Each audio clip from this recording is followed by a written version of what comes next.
pupunta nga ako sa aking aso. Titingnan ko sila kung okay pa sila. Sila guys, oh.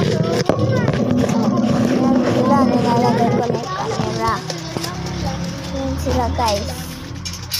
Binuksan ko muna ang pintuan nila. Tapos kung anong aso yung golden river po sila. Suko pa. Asa nga Buddha?